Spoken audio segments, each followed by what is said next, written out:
Partiendo de este punto, pues nosotros tendríamos que estar recordando los conceptos sobre lo que es la neumonía intrahospitalaria. Recordarles que es un proceso inflamatorio pulmonar de origen infeccioso, ausente en el momento del ingreso hospitalario y que se desarrolla luego de las 48 horas de haber ingresado al hospital o aquella que se presenta posteriormente al alta hospitalaria de 72 horas. Sin embargo, existen otras clasificaciones de la neumonía intrahospitalaria, pero dentro de esta, además de que si la neumonía se relaciona con maniobras diagnósticas o terapéuticas, también se la conoce como neumonía nosocomial, como podría ser luego de un ejemplo, tenemos la intubación orotraqueal, y cuando desarrolla este tipo de neumonía en pacientes que están en ventilación mecánica, toma el nombre de neumonía asociada a ventilación mecánica. Sin embargo, la situación nos recuerda que tenemos neumonías nosocomiales de inicio precoz, que es una neumonía que ocurre en las primeras 120 horas de estancia hospitalaria, es decir, durante los primeros 5 días de ingreso al hospital. Las neumonías de inicio tardío es una neumonía también que aparece posterior a las 120 horas de estancia hospitalaria, después de los 5 días.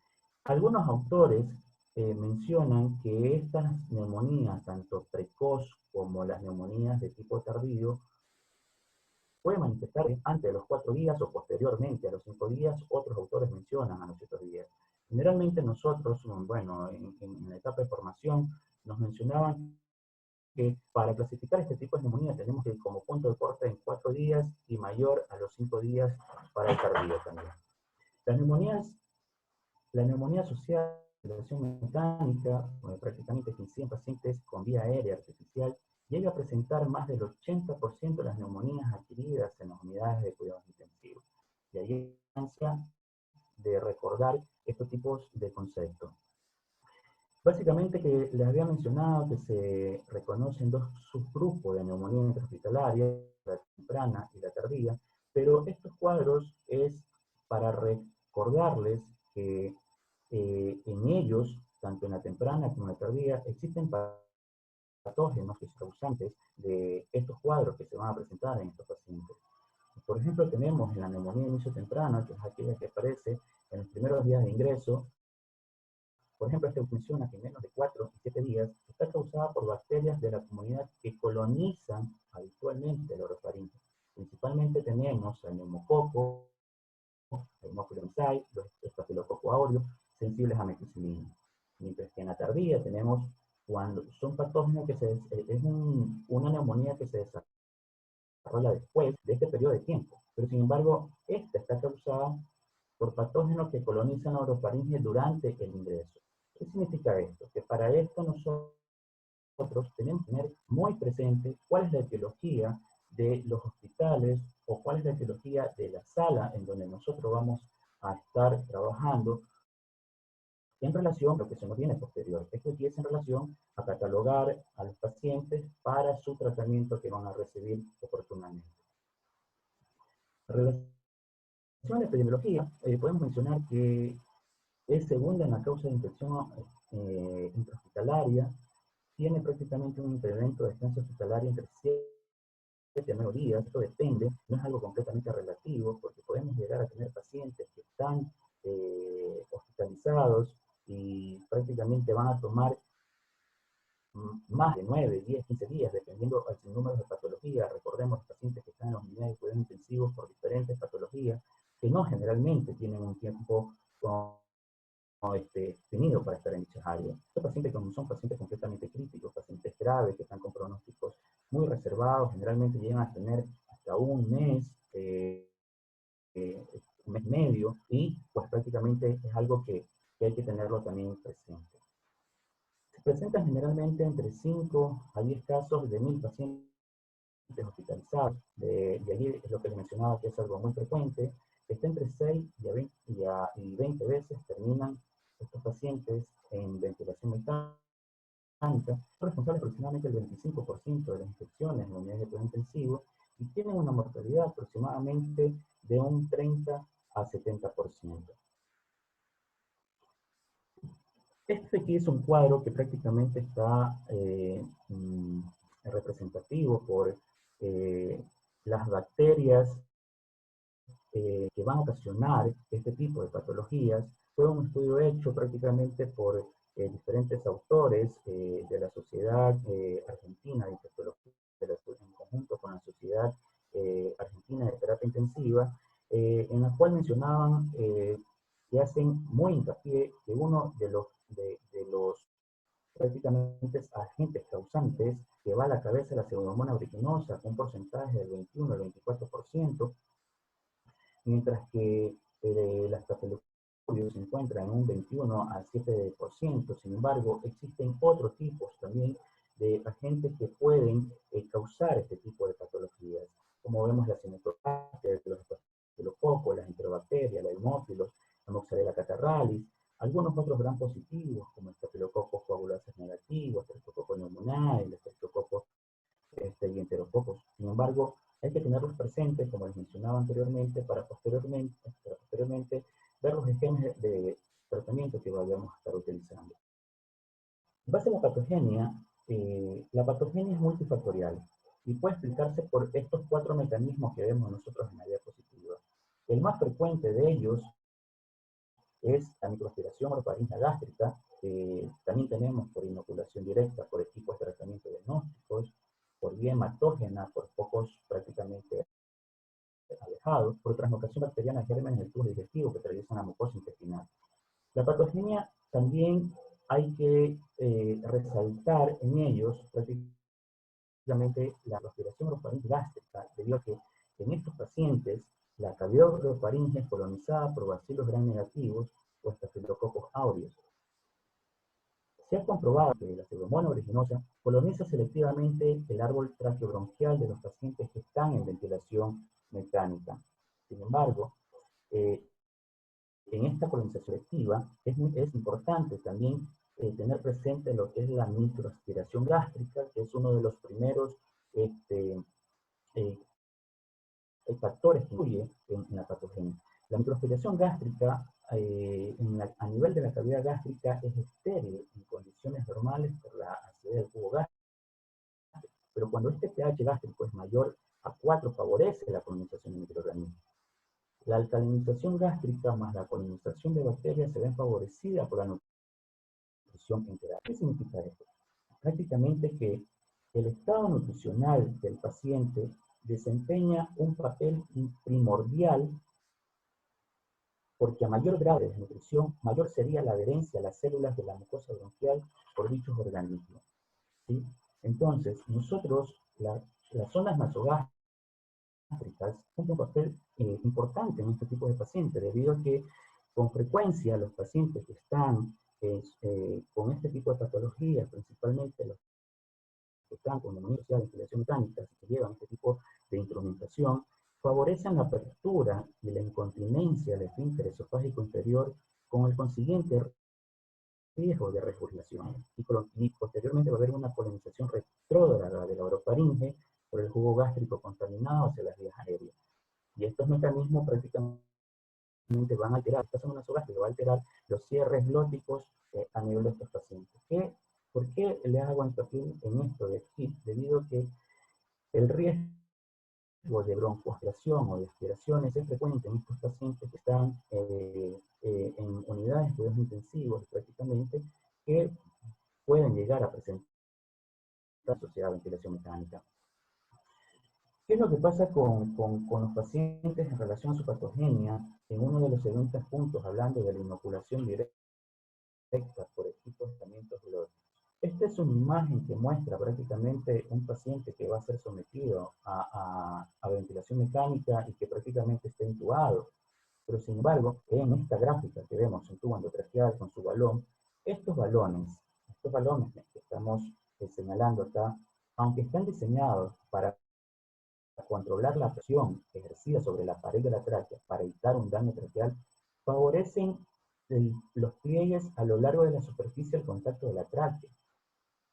Es decir, a lo largo de la superficie traqueal, en contacto con el balón, con la tráquea, se van a formar estos pliegues de bacterias que van a estar prácticamente colonizadas. Pero sin embargo, estos agentes patógenos, estos agentes que nosotros observamos aquí, también pueden ingresar en el interior del tubo y adherirse fácilmente a la superficie interna del cloruro de polivinilo, que es lo que está hecho prácticamente el tubo, para formar una estructura llamada biofilm, que no es nada más que una comunidad de microorganismos que crecen en una matriz que están adheridos a una superficie inerte o a una superficie viva. ¿Qué es lo que sucede cuando nosotros tenemos estas superficies colonizadas y estos pacientes están sometidos a un proceso de ventilación mecánica? Por los efectos de la ventilación mecánica pueden viajar, en uno de los casos, pacientes ventilados en una modalidad por presión control, debido a la presión que ejerce la entrada de aire, pueden viajar a las áreas más distales del aparato respiratorio inferior y posteriormente pues dar el paso a lo que es el paso final a la neumonía intrahospitalaria, o a la neumonía asociada a ventilación mecánica. ¿Qué es lo que va a suceder con este tipo de pacientes? Van a haber una alteración del mecanismo de defensa. Esta alteración del mecanismo de defensa se va a presentar a nivel del transporte mucociliar y a nivel de la activación de las sustancias microbianas. Este transporte mucociliar va a estar prácticamente alterado en pacientes con enfermedades crónicas, en pacientes fumadores, en pacientes alcohólicos, en pacientes que tienen un sinnúmero de patologías que también se pueden presentar esta alteración del transporte mucociliar. Sin embargo, va a haber también una activación de las sustancias microbianas, como son la lisina y el interferón, que son los que se van a encargar de presentar una serie de alteraciones fisiopatológicas para posteriormente que se desarrollen procesos tanto de las neumonías intrahospitalarias y de las neumonías asociadas a ventilación mecánica. Uno de los factores que también influye a nivel de epidemia es la diseminación por vía hematógena. Esta se relaciona prácticamente con la entrada en la circulación sanguínea de un número elevado de microorganismos y por consiguiente depósitos de pulmonares. Sin lugar a duda, es el menos frecuente, pero es importante que lo tengamos nosotros presente dentro de los procesos patológicos, debido a que tenemos en cuenta por qué se presentan estos procesos que van a llevar a que se desarrolle una neumonía intrahospitalaria y una neumonía asociada a ventilación mecánica. Sin embargo, para que se desarrollen también estas enfermedades, es importante tener en cuenta los factores de riesgo de neumonía asociada a, a, a ventilación mecánica, neumonía intrahospitalaria. Uno de los factores de riesgo que es muy importante para neumonía nosocomial o intrahospitalaria son la edad, factores, pacientes con EPOC, las neoplasias, el tiempo de hospitalización en este paciente es muy importante, la gravedad con la cual se pacientes en inmunodepresión, las ondas nasogástricas son importantes en este paciente con neumonías intrahospitalarias, son uno de los factores que puede llegar a desarrollar debido a la broncoaspiración, debido a la incontinencia del esfínter esofágico inferior, que va a estar alterado. Posteriormente, estos pacientes van a tener problemas de regurgitación. Pacientes con cirugía torácica, pacientes con cirugía abdominal, son factores de riesgo para neumonía nosocomial y neumonía intrahospitalaria debido a la estancia hospitalaria que pueden llegar a este tipo de pacientes. Pacientes con antibiótico-terapia previa, pacientes con depresión del nivel de conciencia debido al riesgo de broncoaspiración que pueden llegar a tener. Pero sin embargo, los factores de riesgo también para neumonía asociada a ventilación mecánica, entre ellos tenemos pacientes con neoplasias, pacientes que también tienen larga data de hospitalización, pacientes extremadamente graves, pacientes que también tienen zona nasogástrica, pacientes con depresión del sistema nervioso central, pacientes que están reintubados, pacientes que han presentado paros cardíacos, debido a que esto de aquí también prolonga su estancia hospitalaria en las unidades de cuidados intensivos, pacientes que están con sedación, pacientes con nutrición integral. Debido a lo que les mencionaba anteriormente, que estos pacientes que tienen un mayor grado de desnutrición son pacientes que van a favorecer este desarrollo de este tipo de patologías. Esto de aquí es un cuadro prácticamente para que ustedes se den cuenta cómo lo que habíamos mencionado está completamente relacionado. Los factores del huésped, que prácticamente los antibióticos y otros medicamentos previos que se utilizan en cirugía, los dispositivos invasivos, la contaminación de aparatos de terapias respiratorias, estos llevan a prácticamente que haya una colonización orofaringe, una colonización gástrica, posteriormente pueden haber aspiración de las secreciones colonizadas. Sin embargo, las colonizaciones cruzadas a nivel por lavado de manos, por guantes contaminados, el uso de instrumentos que están mal esterilizados, contaminación de otro tipo de soluciones, generan también contaminación de los aparatos de terapias respiratorias, generan aerosoles contaminados. Estos pueden llevar a una inhalación y posteriormente el fracaso, tanto la aspiración como la inhalación de todos estos conjuntos, pueden llevar a fracasos de las defensas pulmonares y posteriormente desarrollar un proceso neumónico. Y la bacteriemia, que es lo que mencionábamos, por procesos sépticos alejados prácticamente a pulmón, en lo cual se pueden presentar también para que se desarrollen este tipo de procedimientos. Sin lugar a duda, en relación al diagnóstico de estos pacientes, es importante recordar lo que ya ustedes también vienen escuchando en la charla anterior, que estos pacientes, los diagnósticos, los signos y síntomas clásicos de neumonía son tos, más fiebre, un dolor pleurítico, expectoración, más un infiltrado en la radiografía de tórax. Ojo con esto del infiltrado en la radiografía de tórax, y todos estos signos y síntomas son clásicos y típicos de una neumonía que se puede presentar.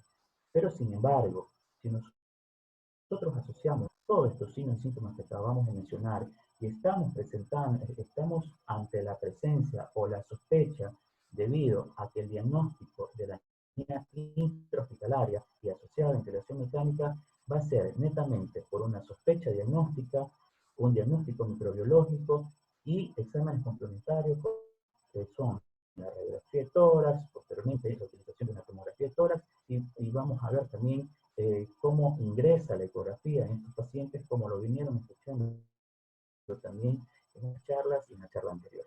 Sin embargo, ante la sospecha diagnóstica de estos pacientes, la neumonía intrahospitalaria asociada a ventilación mecánica pueden llegar a presentar leucocitosis, fiebre, un deterioro del intercambio de gases, nuevo infiltrado o extensión del mismo, secreciones purulentas. Sin embargo, todavía se utiliza lo que es los criterios diagnósticos de Johansson, que fueron prácticamente descritos por la época del 70, en donde ellos definen que la definición original corresponde para neumonías asociadas a ventilación mecánica, que debe tener un infiltrado radiológico unilobar, unilateral o bilateral, más dos de los tres criterios, es decir, temperatura mayor a 38 grados centígrados o menor a 35.5, con glóbulos blancos mayor de 10.000 o menor de 4.000 o secreciones purulentas. Pero estos criterios de sospecha clínica fueron prácticamente modificados, teniendo los criterios, los infiltrados radiológicos unilobares, unilaterales o bilaterales que se mantienen, y lo único que le agregan es tres de los tres criterios, se deben completar los tres criterios para confirmar una sospecha diagnóstica en el momento que estemos pensando nosotros en una neumonía intrahospitalaria o una neumonía asociada a ventilación mecánica. Pero sin embargo, tenemos que la escala también se utiliza a principios de la década de los 90. Pugin y colaboradores publicaron el índice de CEPIS, prácticamente que es la puntuación clínica de la infección pulmonar, que esta tiene algunas variables, simplemente a nosotros nos va a ayudar para predecir la probabilidad de una neumonía asociada a ventilación mecánica, para evaluar la evolución de los con neumonía asociada a ventilación mecánica y predecir el pronóstico. ¿Qué es lo que, cómo estudiaron y cómo la representaron? Prácticamente con 5 variables, puntajes del 0 al 2, en el cual valoraban la temperatura. 36.1 correspondía a 0 puntos. Los pacientes que tenían esta temperatura estaban con 0. Tenían 38 a 38.9, se le daba 1 punto. Pacientes que tenían menor de 36 o mayor de 39, se les daba 2 puntos, dependiendo cómo la evolución de estos, del resto de variables. Ustedes pueden observar que tenemos leucocitos que pueden ir de 4.000 a 11.000 con 0 puntos, menor de 4.000 a 11.000 con 1 punto, y en estos pacientes se les asignaba 2 puntos en donde se presentaban formas de estallado mayor del 50%. Valoraban ellos dentro de sus, dentro de sus variables las secreciones traqueales, que pueden estar ausentes, no pueden estar purulentas, y pueden estar purulentas, y dependiendo de ello les asignaban el puntaje correspondiente. Valoraban también la PAFI, tenían en cuenta como variable la PAFI, recuerden que mayor de 240 con un estrés respiratorio, o en su defecto menor a 240 sin síndrome de estrés respiratorio. Incluían la radiografía, en donde tenían que tener infiltrados difusos e infiltrados localizados. Pero sin embargo, esta escala de CEPIS prácticamente fue modificada a nivel por cerca del 2000 por SIGAN, en donde mantenían las variables de temperatura, el recuento leucocitario, las secreciones reales, mantenían lo que es la PAFI, mantenían la radiografía, incluyeron prácticamente la progresión de los infiltrados y los resultados de cultivo. Dependiendo a cómo se encontraban todo esto de aquí, íbamos sumando la puntuación, y estos pacientes que nosotros pensábamos que tenían una neumonía asociada a infección clínica, que tengan un puntaje mayor de 6 puntos, eran prácticamente catalogados que estaban en riesgo o que estaban prácticamente con probabilidad de tener este tipo de patologías. Y pacientes que tenían puntajes menos de 6 prácticamente quedaban descartados y empezaban a pensar en otro tipo de patología.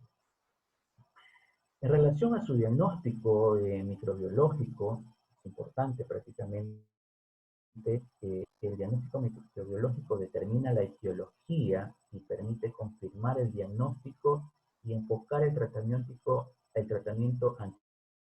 antibiótico con los patógenos específicos. Esto se lo utiliza básicamente es para dar un tratamiento dirigido, debido a que dentro de los esquemas de tratamiento tenemos los tratamientos empíricos, tanto para neumonía hospitalaria y asociada a ventilación mecánica, pero el diagnóstico microbiológico nos va a ayudar mucho, es para dar básicamente un tratamiento completamente dirigido. Sin embargo, las técnicas microbiológicas para el diagnóstico de estas patologías son el aspirado traqueal, el lavado bronquioalveolar por broncoscopio, el lavado bronquioalveolar no guiado por broncoscopía, el cepillado protegido y posteriormente los ganar muestras por medio de los hemocultivos. Sin embargo, dentro del aspirado traqueal para el estudio microbiológico, esto de aquí se lo realiza por medio de una muestra de secreciones respiratorias mediante la aspiración de una sonda a través de un tubo endotraqueal. Es una técnica completamente sencilla, tiene como punto de corte recomendado para considerar su cultivo positivo 10 a la quinta o 10 a la sexta unidades formadoras de colonia por mililitro. Su negatividad en pacientes con mayores a 72 horas sin antibiótico aleja al planteo, en este caso a la sospecha de la neumonía asociada a ventilación mecánica. Otro estudio dentro del diagnóstico microbiológico tenemos el lavado bronquioalveolar, que es aquel que permite obtener material alveolar mediante instalación y aspiración a través de un fibrobroncoscopio enclavado en la vía aérea del segmento pulmonar que se va a estudiar o que se va a evaluar. Se toman 3 aspiraciones secuenciales con 50 mililitros de solución salina, de lo cual se recupera solamente un 20-30% del total de lo que se ha instalado. Y para que nosotros consideremos que esto de aquí es positivo, tiene que tener un punto de corte que es de 10 a la cuarta unidades de colonias, y tiene una sensibilidad entre el 70 y una especificidad del 83%.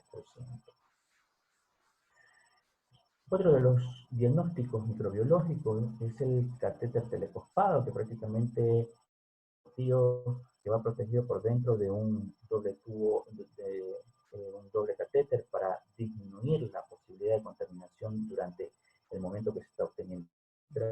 Eh, el punto de corte para ellos es de 10 a la tercera unidades formadores de colonia, tiene una sensibilidad del 77 y una especificidad del 90%.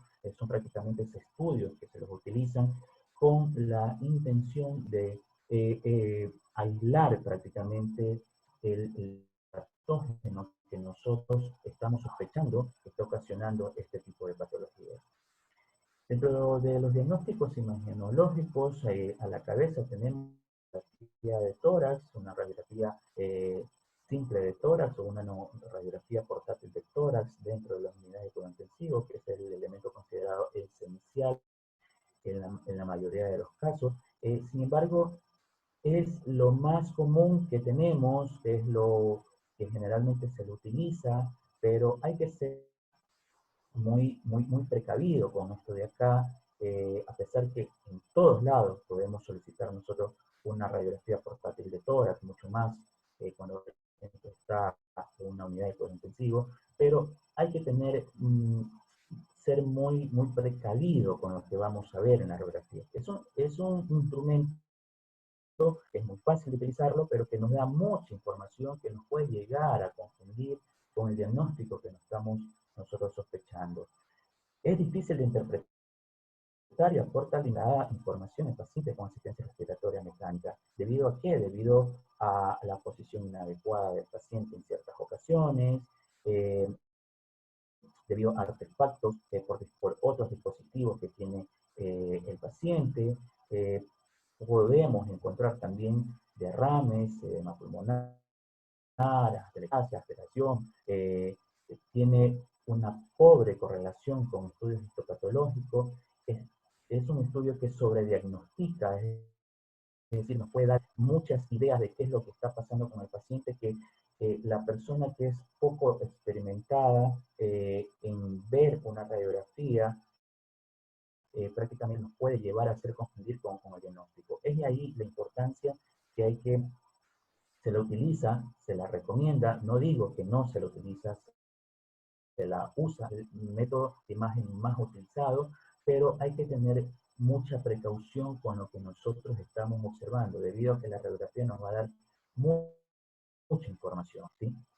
Sin embargo, la tomografía de tórax es uno de los métodos de estudio que se utiliza también con mayor frecuencia, en muchas ocasiones tiene está muy limitado debido al centro en donde te encuentres, generalmente hospitales de mayor complejidad, ya los vemos incluso también hasta en hospitales de mediana complejidad.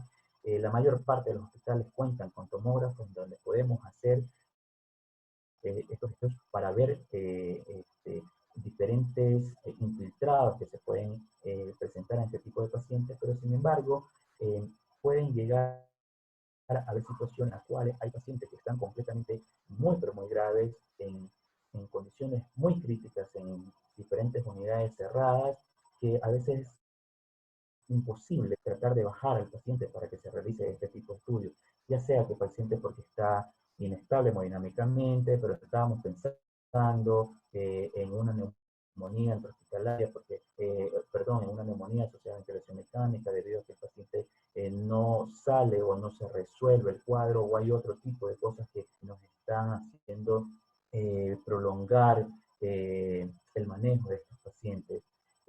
Ya sean pacientes que estén con inotrópicos, que se dificulte el traslado de este paciente. Por ello, tiene una limitancia, pero es uno de los estudios que ayuda mucho para definir también en el diagnóstico de este tipo de patologías. Y uno de los estudios que prácticamente ha ingresado hace unos años atrás, no tantos años, 9, 10 años atrás, que ha ingresado con mucha fuerza en estos últimos años, está ingresando mucho lo que es la ecografía pulmonar. Tengo entendido que vieron ustedes una charla sobre POCUS y se pueden haber dado cuenta de que es muy valiosa la ecografía pulmonar en este tipo de paciente, debido a que es una técnica muy sensible, es una técnica muy simple, no irradia al paciente, no es invasiva, se la puede realizar al pie de la cama, incluso ahora ya tenemos prácticamente ecógrafos portátil que se los puede utilizar en diferentes partes y sin embargo es uno de los métodos de diagnóstico de imágenes que nos está ayudando mucho en los últimos tiempos. Es una utilidad que ya está demostrada con diagnósticos y seguimientos en pacientes de neumonía que en la comunidad, también neumonía intrahospitalaria y pacientes también con neumonía asociada a ventilación mecánica. ¿Sí?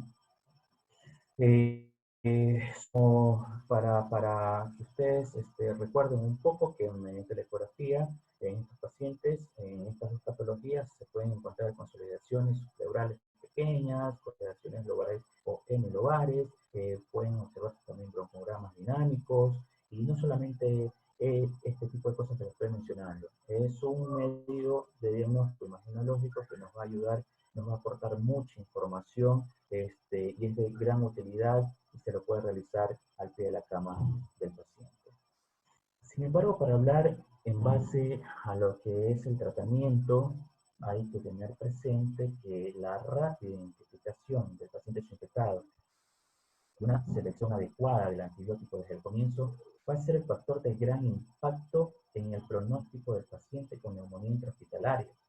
Eso tenemos que tenerlo muy presente. Mientras más tiempo nosotros iniciemos el tratamiento empírico, vamos a tener mayor beneficio con el paciente. Para esto es importante que tengamos presente y que recordemos lo poco que hemos venido conversando desde el inicio de la charla, tener presente conceptos, tener presente la etiología de estas patologías, tener presente los esquemas de tratamiento para poder iniciar inmediatamente el tratamiento en este tipo de pacientes. Es importante considerar una serie de factores que influirán en la elección del antibiótico. ¿Debido a qué? Debido a que los factores a considerar en la elección de la antibiótico terapia empírica en un paciente con neumonía nosocomial, tenemos que tener presente nosotros los siguientes. El tiempo previo de hospitalización o ventilación mecánica antes de la aparición de la neumonía nosocomial. ¿Sí? Antibióticos utilizados obviamente durante la hospitalización, recordar qué antibióticos utilizó este paciente, eh, saber la epidemiología de los microorganismos responsables de la neumonía nosocomial y los patrones de susceptibilidad propios de cada hospital, incluso en cada área. Recuerden que la epidemiología del hospital donde está por ejemplo, el compañero A y del compañero B no es la misma. La patología, la epidemiología del hospital Teodoro Maldonado Carbo no es la misma que la de Luis y Bernaza, no es la misma que el hospital Guayaquil, no es la misma que el hospital Monte Sinaí. Entonces, eso tenemos que tenerlo muy en cuenta para el uso de los esquemas antibióticos que vamos a utilizar. Los factores de riesgo del paciente y la gravedad de la neumonía nosocomial, información obtenida mediante el examen microscópico directo de las secreciones purulentas y la actividad intrínseca de los antibióticos y sus variaciones farmacocinéticas. Tener presente los factores que hay que considerar para el uso de los esquemas de tratamiento.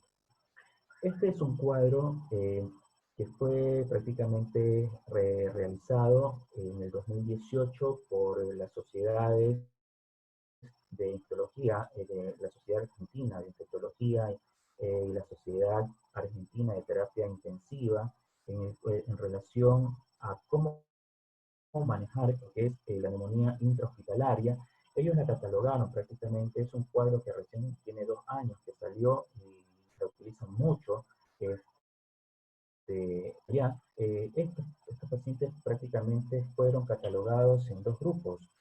El primer grupo son pacientes que tienen bajo riesgo de infección por genes resistentes y el segundo grupo alto riesgo de infección por patógenos multiresistentes. En el primer grupo, las características de este primer grupo eran pacientes que tenían menos de 4 días en la unidad de cuidado intensivo o menos de 7 días en el hospital, en cualquier área del hospital, no haber recibido antibióticos en los últimos 15 días y no tener factores de colonización orofaringea crónica por patógenos resistentes. Me refiero a los factores de riesgo que acabamos de mencionar anteriormente. Sin embargo, en este grupo 1, ¿cuáles eran los patógenos o cuáles son los patógenos que generalmente van a estar incluidos? Tenemos pseudomonas, influenzae, Staphylococcus aureus, meticilina sensibles, enterobacterias sensibles, como Corynebacterium, los streptococos del grupo Viridian, y Staphylococcus coagulosas, y a este grupo de pacientes, el grupo de pacientes prácticamente lo que íbamos a utilizar, lo que ellos recomiendan es el manejo de ampicilina sulbactam o ceftriaxona,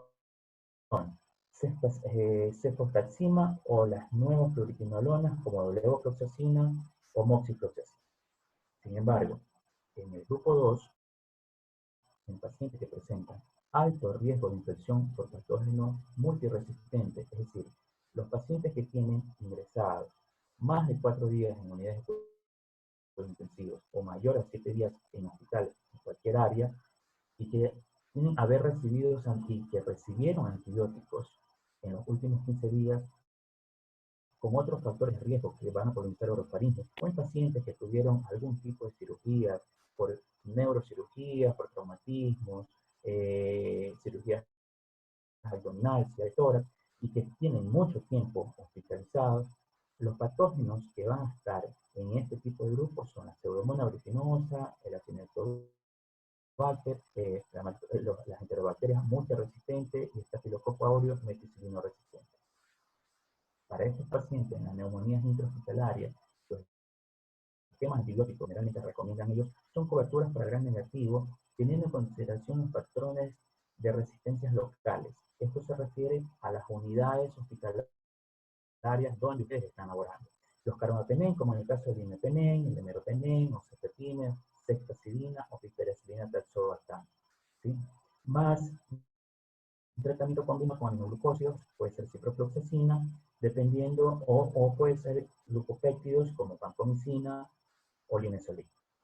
Este esquema de tratamiento generalmente, como les mencionaba, tiene poco tiempo que ellos lo publicaron y generalmente lo utilizan para lo que son el manejo de las neumonías intrahospitalarias. Pero sin embargo, para lo que es el manejo de la neumonía asociada a ventilación mecánica, a estos pacientes básicamente los separaban por grupos en neumonías asociadas a ventilación mecánica de inicio temprano y sin factores de riesgo, ¿sí? Y neumonía asociada a ventilación mecánica tardía con antibióticos previos o factores de riesgo para microorganismos resistentes. Y neumonías con factores de riesgo a Staphylococcus aureus meticilino resistente. Que las neumonías tempranas sin factores de riesgo, prácticamente tenemos el uso de una monoterapia de ampicilina, sulbactam, cefalosporinas no antipseudomónicas y las levofloxacina o moxifloxacina. Mientras que en las neumonías asociadas a ventilación mecánica tardía o antibióticos previos o factores de riesgo para microorganismos resistentes, el tratamiento tiene que ser una terapia combinada o una biterapia que generalmente la consideran autores, que pueden ser carbamazepine con actividad antipseudomónica, la piperacilina tazobactam con dosis de 4.5 gramos cada 6 horas, cefepime con dosis de 2 gramos cada 8 horas, ceftazidina con dosis de 2 gramos cada 8 horas, y según antibióticos pseudomónicos pueden ser ciprofloxacinas y aminoglucósidos. Y para las neumonías asociadas a ventilación mecánica con factores de riesgo para Staphylococcus aureus meticilino resistente, tenemos lo que podemos utilizar vancomicina, linezolid y trimetoprim sulfa. La vancomicina prácticamente 15 miligramos por kilogramo de peso cada 8 o 12 horas, el linezolid 600 miligramos cada 12 horas y trimetoprim sulfa 160 miligramos cada 8 horas. Generalmente tratamientos que se lo utilizan, que son recomendados para la neumonía asociada a ventilación mecánica. Este de aquí es un esquema de tratamiento que también salió en el 2018, que fue realizado entre las intersociedades de la Sociedad Argentina de Terapia Intensiva y la Sociedad Argentina de Energía de dicho país, en las cuales ellos lo utilizan muy frecuentemente, lo catalogaban prácticamente para, es el mismo esquema que mencioné anteriormente, pero acá lo catalogan por la cobertura para gran positivos, cobertura para gran negativos y coberturas para gran negativo multiresistente. Y hacen hincapié en que para los multiresistentes se pueden utilizar colistina con dosis de carga de 300 miligramos y luego 150 miligramos cada 12 horas, amikacina, como la dosis que les mencioné anteriormente, 15-20 miligramos cada 24 horas, fosfomicina de 12 a 16 gramos por día, tigecyclina de 100 a 200 miligramos con dosis de carga de 50 miligramos cada 12 horas. Y la cobertura para gran negativos, ellos consideran y refieren el uso de ceftazidina, 2 gramos a 8 horas, citalacilina, 4.5 miligramos cada 6 horas, y mepenén, 500 miligramos cada 6 horas, meropenem, 2 gramos cada 8 horas, cefepime, 2 gramos cada 8 horas. Y la cobertura para gran positivos, vancomicina, linezolid y TMS, como están indicadas las dosis. Perdón. Sin embargo, esto es básicamente formulado para neumonía asociada a ventilación mecánica tardías, es decir, pacientes que tengan más de 5 días, más de 5 a 7 días en unidades de cuidados intensivos o unidades cerradas. El tiempo de tratamiento que nosotros vamos a tener generalmente era muy controversial hace muchos años atrás, pero el estudio de este tipo de factores y las guías recomiendan que si realizamos un tratamiento breve, de breve duración, lo que nos va a pasar es que podamos tener un fallo terapéutico y una recaída del paciente y complicaciones en nuestro paciente. Si vamos a tener un tratamiento prolongado, se va a relacionar una mayor selección de microorganismos resistentes y van a haber altos costos institucionales hospitalarios. Es importante individualizar todo esto de aquí, debido a que en la actualidad las guías lo que recomiendan el tratamiento es básicamente a 7 días. 7 días, nosotros con un esquema de tratamiento completamente que puede ser un tratamiento empírico, pero siempre y cuando teniendo presente que nosotros estamos sospechando en una neumonía intrahospitalaria, en una neumonía asociada a ventilación mecánica, y cómo vamos a sospechar eso con todo lo que hemos venido prácticamente nosotros pensando, recordando lo que es el concepto, recordando lo que es la epidemiología, la etiología, recordando lo que es la patogenia, cómo se desarrolla y cuáles son los gérmenes que están involucrados en cada uno de tanto la neumonía temprana, la neumonía nosocomial temprana, la neumonía nosocomial tardía, la neumonía asociada a ventilación mecánica. Si nosotros tenemos completamente claro todo este tipo de conceptos, realmente nos va a ir muy bien con un esquema de tratamiento de 7 días y posteriormente vamos a tener los resultados de activos por medio de las técnicas que habíamos mencionado y vamos a descalar prácticamente el tratamiento porque ya vamos a dar un tratamiento completamente dirigido. ¿Sí? Vamos a hacer prácticamente un tratamiento completamente dirigido en base a lo que estamos hablando. En relación a lo que son tratamientos dirigidos, prácticamente podríamos estar mencionando como uno de ellos, hablábamos que uno de los patógenos muy frecuente es la Pseudomonas aeruginosa, y a estos pacientes les va bien con el manejo de ceftazidima y cefepime.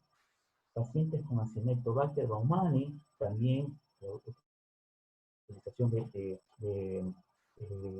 son muy sensibles para sulbactam y carbapenem, incluso tienen mucha utilidad lo que es el colistin para este tipo de pacientes. Entonces, es por ello que nosotros mencionamos que es importante recordar en el momento que estamos nosotros ante este tipo de pacientes en nuestras unidades de trabajo, la sospecha diagnóstica, el tiempo de duración que tiene el paciente, recordar básicamente cómo están asociados en neumonía nosocomial, neumonía nosocomial temprana, tardía y los patógenos incluidos en estas patologías para partir de ahí, posteriormente, hacer el uso de los esquemas antibióticos en base a lo que mencionan las guías en la actualidad, que son 7 días de esquemas de tratamiento.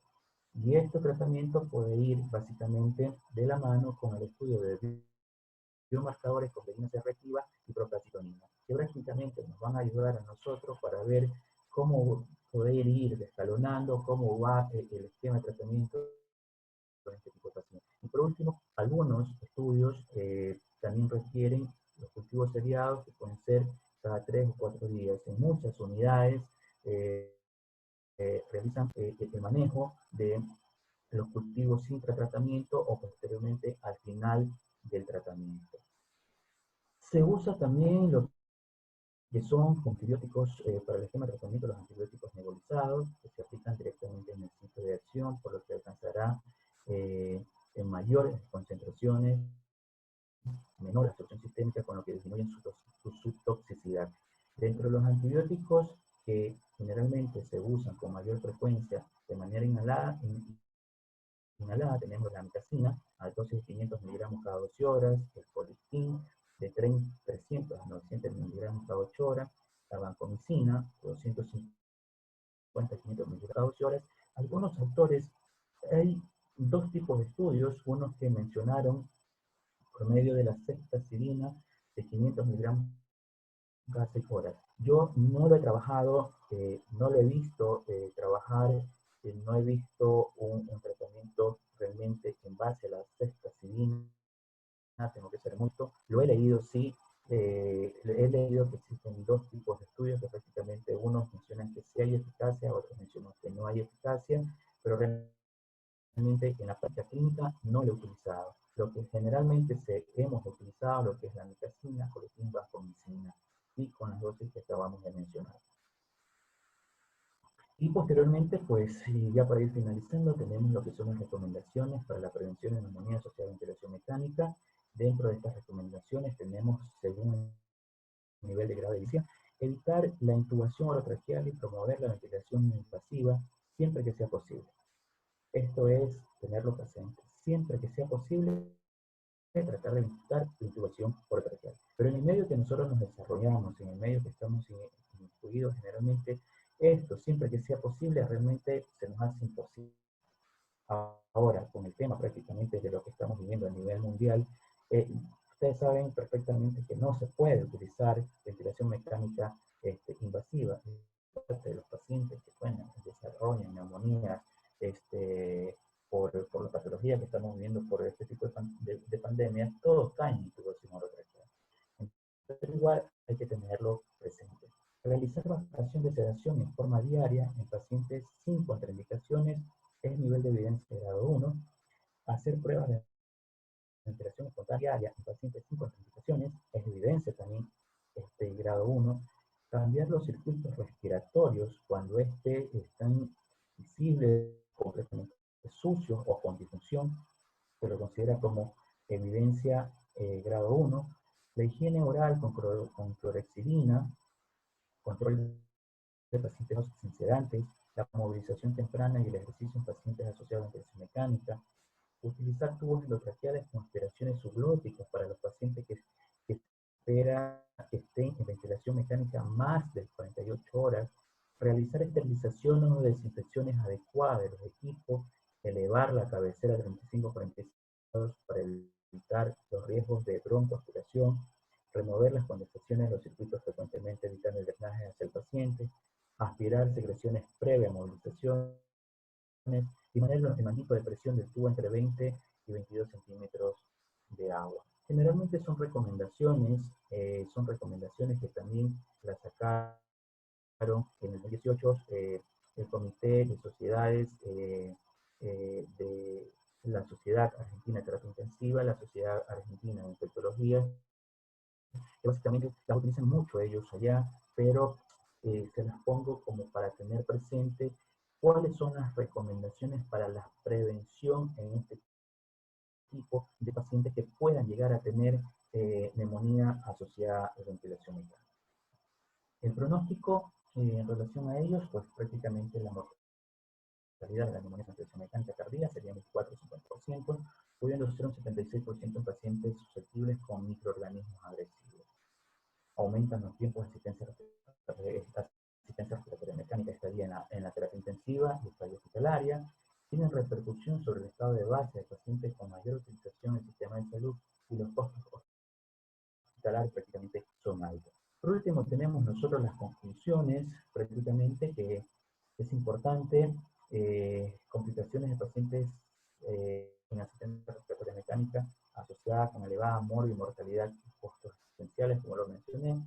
No existen técnicas o criterios diagnósticos validados definitivos que podemos utilizar como el gold estándar. Esto es algo que realmente deben tenerlo presente, que no existe un gold estándar para el diagnóstico de la neumonía intrahospitalaria y asociada a ventilación mecánica. El diagnóstico es básicamente sospecha clínica, diagnóstico microbiológico y los exámenes complementarios por medio de los exámenes de imagen. El diagnóstico sigue siendo un desafío, toda la comunidad médica que estamos involucrados en el manejo de estos pacientes, tanto prácticamente todo lo que es internos, médicos rurales, médicos clínicos, médicos intensivistas, todos los que estamos involucrados en el manejo de este tipo de pacientes, realmente sigue siendo un tema de desafío para nosotros, debido a que existen otras patologías, existen otros diagnósticos diferenciales que nos pueden llegar a confundir con este tipo de pacientes. Y el tratamiento antibiótico temprano, basado en la epidemiología local y las características del paciente con adecuada evolución. Recordar que hay que tener presente cuál es la epidemiología en los lugares nosotros estamos trabajando y dependiendo a los factores de riesgo que puedan tener estos pacientes para iniciar un esquema de antibiótico previo. Bueno chicos, espero no haberlos aburrido. Estoy abierto a las preguntas, si las hay.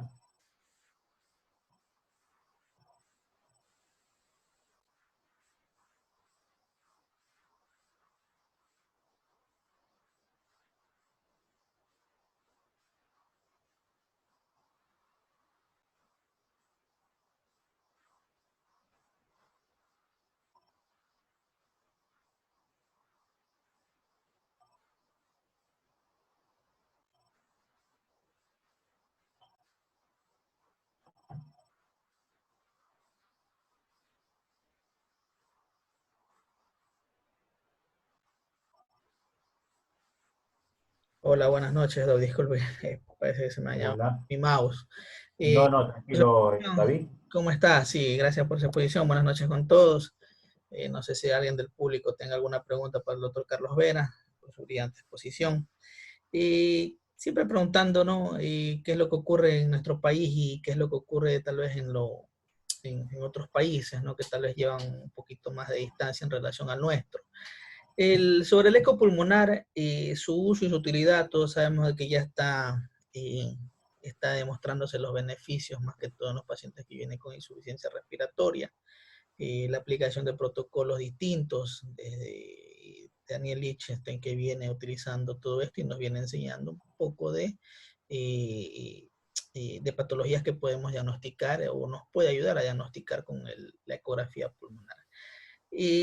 Más que todo en los pacientes críticos, ¿qué experiencia tiene usted con el uso del ultrasonido pulmonar en relación con la tomografía o con la radiografía?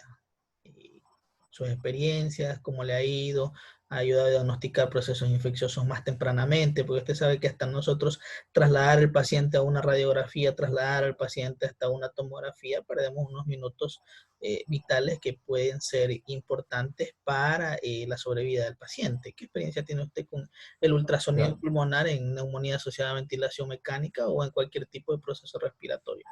Sí, te cuento algo, David. Bueno, y gracias a Dios tuve una buena experiencia. Bueno, yo me formé en el Hospital Ramos Mejía. Es un hospital en la ciudad de Buenos Aires, que es un hospital público, con muchas limitaciones, como para que te imagines como antes era el Hospital Guayaquil. Eh, Básicamente teníamos muchas limitaciones para trabajar, una terapia intensiva que estaba en el cuarto piso y el tomógrafo estaba muy, pero muy distante, con ascensores que realmente era muy difícil movilizar pacientes en estado crítico. Pero un hospital con mucha docencia, un hospital con años de formación, especialista en diferentes tipos de especialidades. Nosotros contamos, durante el tiempo que yo me formé ahí, contamos con la posibilidad de que teníamos un jefe de residente en el cual estaba amando mucho lo que era el ultrasonido. Es más, bueno, ahora ya estoy acá en Guayaquil, pero sin embargo allá en la Argentina existe un sistema, existe, perdón, lo que es ASARU, que se está encargando en la actualidad, está entrando muchísimo lo que es la ultrasonografía en pacientes críticos, que están formando muchos especialistas de diferentes especialidades. Y tuvimos mucha experiencia con el uso del ecógrafo. A nosotros fue muy útil, claro, no llegamos a utilizar ecógrafo portátil, utilizábamos un ecógrafo bastante que tenía algunos años, pero de mucha utilidad. Básicamente nos ayudaba mucho en el diagnóstico prácticamente de neumonías intrahospitalarias, de pacientes que estaban sometidos a ventilación mecánica, y lo utilizábamos mucho cuando a nosotros nos dificultaba bajar el paciente, transportar un paciente crítico, por diferentes situaciones, porque estábamos muy limitados. Entonces, vimos una experiencia en la cual llegamos, nos formaron, llegamos a saber utilizar el ecógrafo, a por lo menos saber los signos por medio de ecografía básicos de cómo poder ver las líneas A, las líneas B, en qué momento puedes llegar a decir, bueno, este es el signo de la playa, o este es el código de barra, o este paciente está con un neumotórax, ver consolidaciones. Lo utilizábamos mucho debido a que, como te menciono, era muy dificultoso. Es más, hasta para hacer radiografías de tórax teníamos problemas, mucho más, un tomógrafo. Entonces, el ecógrafo lo utilizábamos bastante en lo que era la terapia. Y sobre todo, no solamente la terapia, ya el ecógrafo allá comenzó a rodar sobre las salas de hospitalización y se lo utiliza mucho. La Argentina es un país que promueve mucho lo que es el POCUS, está ASARU, veo que van a dar ahora, ahora en el 2021, creo que para julio, van a estar por acá por Guayaquil, Guayaquil, Quito y Cuenca, algo así, promoviendo lo que es el ultrasonido en pacientes críticos, ¿no? Listo, bueno. Esperemos que la mayoría de nuestros médicos, no solo especialistas, sino médicos de toda rama, empiecen ya a utilizar el eco en nuestras áreas Sí, de hospitales. es algo que está ingresando muchísimo, Con mucha mucho, mucho. fuerza. Bueno, no sé, creo que no hay preguntas por el día de hoy. Le agradezco su intervención. Para nosotros es un grato placer tenerlos aquí. Y bueno, que tenga una buena noche. Buenas noches a todos, ¿no? Muchas gracias, Bueno, doctor. bueno, muchas gracias, David, y a las órdenes para todo. Gracias, chicos. Pasen bien. Gracias, pasen bien, doctor.